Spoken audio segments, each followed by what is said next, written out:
Today we'll be showing you how to replace a starter button on a Ford tractor.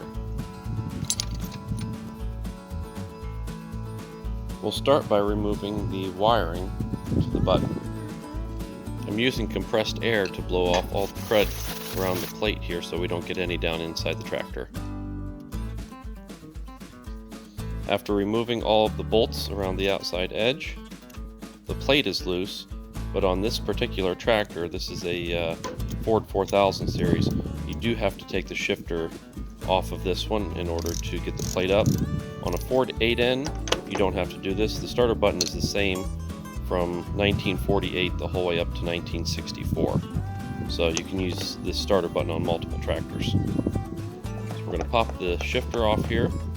And actually, when this thing pops off, the little keyway inside of there actually fell to the ground. Now, make sure this doesn't happen. I'm going to pull the spring out here in a second, but I did a bad thing dropping this, and I had to search for it for quite a while. I ended up grabbing a magnet, but it took me a little while to find it. Here's what it looks like.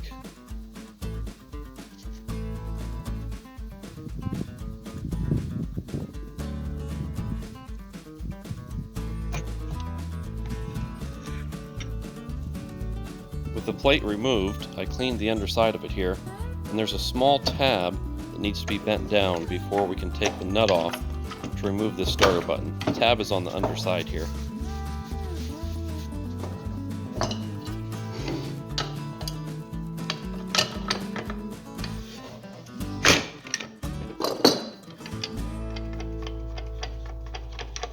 This is what the old starter button looked like. It was not working. We salvaged another one from a transmission that I happen to have from my 8N.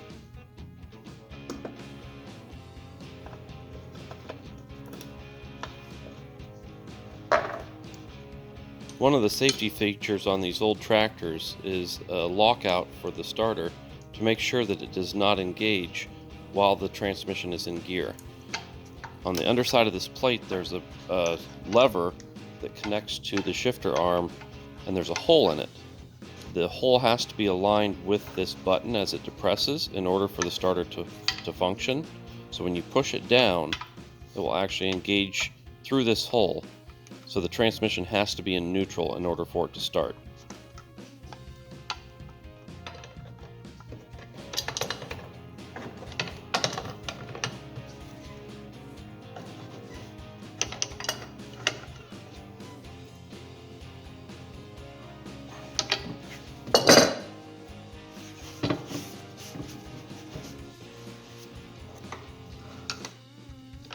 After the button's assembled, we're going to make sure to bend the tab back up to lock this nut so it doesn't accidentally come loose.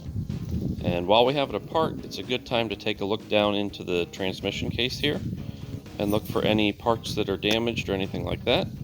Just take a look at it. There's bubbles in the gear oil in here because I just finished running the tractor. It was still warm when we took it apart. So going back together here, you have to make sure that the tab underneath here aligns with the shifter. Now on a Ford 8N, this is going to be similar, but you will have to make sure this, because the shifter is actually attached to the plate, you'll have to make sure it aligns with the bracket down below. On an NAA series like I'm working on here, you have to get the shifter aligned to that plate underneath. Now right here I'm putting the keyway back in. This was the one that we lost, and realigning the shifter to that keyway so it drops into place, and then we'll get the locking nut back on top of that, and should be just about ready to go.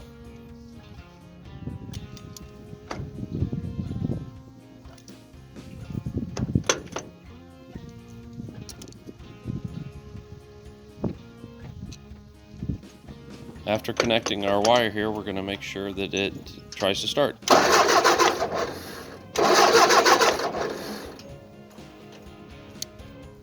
At this point, we'll finish reassembly, and this should be much better than trying to start it by jumpering a screwdriver across to the starter button to get it to start.